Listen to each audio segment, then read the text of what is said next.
Le jour où on a récupéré notre première paye fut le jour où j'ai pris conscience que je débutais une nouvelle vie.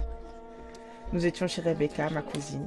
Elle était tout juste jeune mère célibataire, belle, indépendante. Elle gérait aussi bien son argent que ses plans mecs. Elle avait sa vie, quoi. Rebecca, c'était mon repère. Ouais, c'est bien ou quoi? Salut.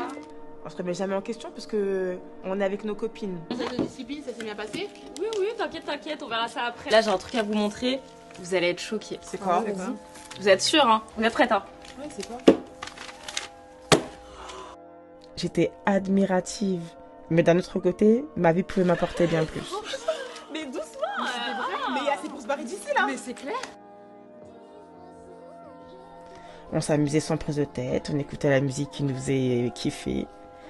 L'argent coulait à flot. Et nous avions surtout aucune responsabilité. Ça, c'était notre définition de la vraie vie. À ce moment-là, c'est comme si j'étais déconnectée de la réalité. Je n'avais aucune conscience des risques, du danger ou des problèmes. Mes amitiés, comme mes centres d'intérêt, étaient toxiques. J'ai honte de le dire, mais on ne ressent aucune culpabilité. Comme je l'ai dit tout à l'heure, quand on est jeune, on sait très bien que quand on est mineur, on risque aucune peine de prison. Donc on n'a aucune culpabilité, aucun remords. Pour nous, c'est Coachella de 15 ans jusqu'à 18 ans, quoi.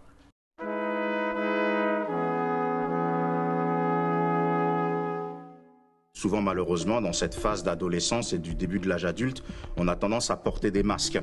Donc on a plusieurs personnalités. On a une personnalité dans notre famille, au quartier, à l'école, partout où on se trouve. Et le risque, c'est que l'on peut se perdre dans cette multiplicité de personnalités. Dans les débuts, j'ai détesté Mariam et tout ce qu'elle représentait. Visuellement, elle avait tout ce que je voulais. Une prestance, des amis. Elle était le soleil autour duquel tout le monde gravitait. Peu importe, je vais être la star. Et elle était déjà en place. Inconsciemment, je ne pouvais pas être proche d'elle sans avoir un moyen d'être au-dessus. Comment aurais-je pu être malheureuse le jour où je l'ai vue au plus bas? C'était pour moi le moyen parfait pour prendre le dessus sur son aura. Bah alors, ça date, on t'a pas vu, Tu veux wesh? quoi toi en fait? J'ai pas ton temps. Y'a quoi? Vas-y, tu comprendras pas. Bah dis, on sait jamais. On m'a prêté une valise, je l'ai perdue. J'ai fait une grosse connerie. Bah, tu dois pouvoir la retrouver, hein, c'est pas grand-chose. En attendant, t'as qu'à dire qu'elle est chez moi. Y'a quoi dans la valise? Y'a des De la lingots coke. d'or. Quoi? Tu blagues là? J'ai l'air de blaguer avec toi? Tu me prends pour une conne en fait? Si tu veux pas m'aider, dis-moi, tu te casses direct en fait. C'est chaud, hein. Je ne sais pas si j'ai pris du temps à la croire ou si j'étais dans le déni. Mais j'ai fait le choix de l'aider de manière à prendre l'ascendant sur elle, mais aussi car il y avait une part de moi qui était touchée de l'avoir apeurée. Elle, d'apparence si forte. Mariam est dans une position de force puisqu'elle est populaire. Olivia, elle arrive comme une inconnue. Olivia, elle arrive de sa campagne et toujours dans cette contradiction, elle arrive comme une campagnarde, mais elle est noire. Mais elle doit apprendre des codes avec des autres filles noires qui lui ressemblent, alors qu'ils ont la même couleur de peau, noir, arabe ou d'origine asiatique, ce qu'on appelle la diversité en tout cas. Donc pour Olivia, il y a quand même un temps d'adaptation. Et Mariam devient un facteur d'identification, mais connaissant Olivia qui n'a pas sa langue dans sa poche et qui n'a pas froid aux yeux, ben Olivia va peut-être envie d'avoir la position de Mariam et de la renverser, de prendre le trône entre guillemets. Alors je l'ai poussée à sortir du bâtiment. Nous sommes tombés aussitôt sur Adam. Je n'étais pas du tout consciente de la tournure qu'allait prendre cette affaire en fait. Parce que je ne connaissais rien de ce monde. Ce mec, tout le monde le craignait. Il n'avait pas du tout l'apparence, mais dans son caractère, il y avait une folie. Ça pouvait dégénérer à tout moment. T'as dit quoi là? Je sais pas, les filles. Tu m'as bien pris pour un trou de balle, hein, c'est bien. T'as 2 semaines pour me rembourser. C'est bon, je vais l'aider. Ouais, j'espère, ouais, j'espère. Et travaillez bien, parce que sinon je vais bien vous niquer toutes les deux. Hein. Et à ce moment-là, je suis restée très calme.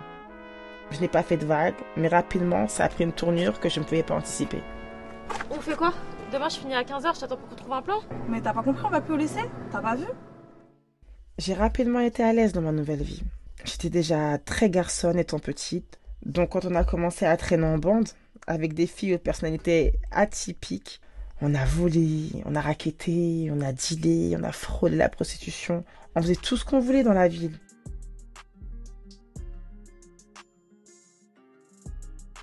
Qu'est-ce qui est drôle? Moi aussi je peux rire?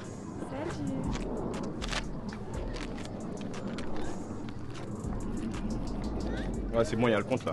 Ah ouais. Je pensais que j'allais devoir les tabasser. Non, non, c'est bien, c'est bien, c'est bien. Faites du bon travail. Et maintenant, vous allez gagner. C'est ma meuf Maya. Elle m'écoute pas assez et il y a beaucoup de gars qui lui tournent autour. Donc vous allez la surveiller et vous allez tout poucave. Et je veux tous les détails. Maya, elle a une situation familiale très compliquée. Mais ça ne lui fait pas peur. Elle a l'air jeune et innocente, mais la réalité est tout autre. Elle est aussi déterminée, forte, mais elle sait se gérer. C'est dur, mais elle gère sa vie. Elle a tout entre ses mains. C'est pour cela aussi qu'on est autant dur avec elle. Alors au début, pour moi, c'était vraiment un travail de surveiller Maya. Adam nous avait demandé de la surveiller et d'être rémunéré en contrepartie. Donc c'était vraiment un travail pour nous. Adam, quand je l'ai rencontré, donc moi, il faut savoir que je viens d'un petit village. Je ne connaissais pas les quartiers, la street, comme on dit. Et là, je suis tombée sur une personne qui vient d'un quartier agressif. J'ai eu peur. J'ai eu peur quand je l'ai rencontré et je me suis dit, vaut mieux marcher au pas, vaut mieux faire ce qu'il nous dit de faire. Adam est un jeune de quartier qui est dans des réseaux de trafic de drogue, qui draine pas mal d'argent.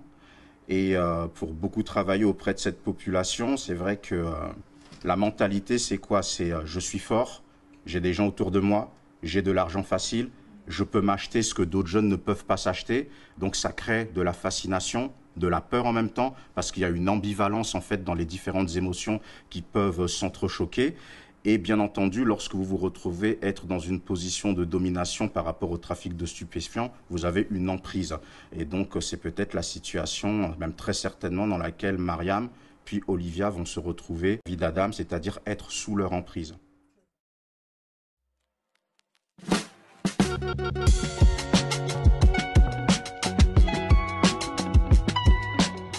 Du coup, t'as prévu quoi, toi?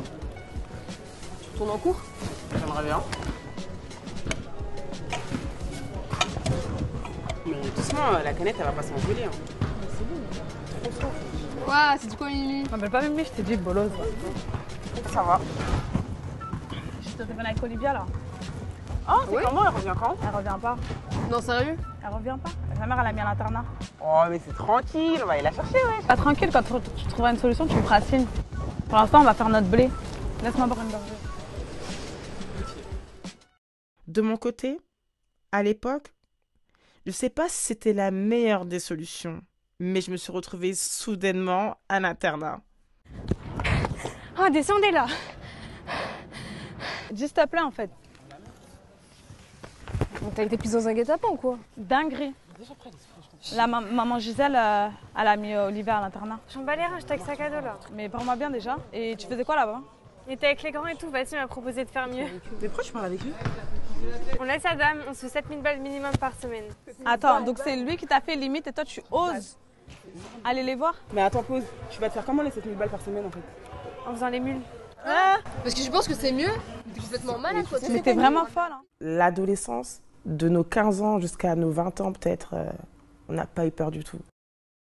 En tout cas, on n'avait pas peur. Quand on est adolescente, on n'a peur de rien. On craint rien, on n'a peur de rien.